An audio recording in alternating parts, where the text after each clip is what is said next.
Čaute, počúvate, to neuveríte, už asi 50. krát toto natáčam, ale chcem sa poďakovať všetkým za to, že ste zostali pri nás a stále používate naše produkty a mám takú malú satisfakciu, že chcel by som vám trošička približiť tieto dve naše novinky, keďže sú len 2 týždne v predaji. Takže prvý, Junior. To neznamená, že keď má detský obrazok, že ho používajú, že je iba pri deti a je veľmi slabý.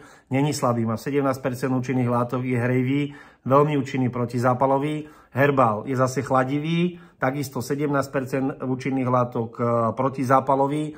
Viete ich používať samostatne, ale takisto ich viete dať dokopy. Hej? My sme to testovali v Brne na pretekoch crossfitových a môžem vám len povedať, že po víkende samé pozitívne reakcie od tých pretekárov, keďže fakt mali ťažké tie workouty, nohy rozsekané a na druhý deň boli pozitívne reakcie, takže určite sa nebojte používať obidva tieto produkty spolu, takže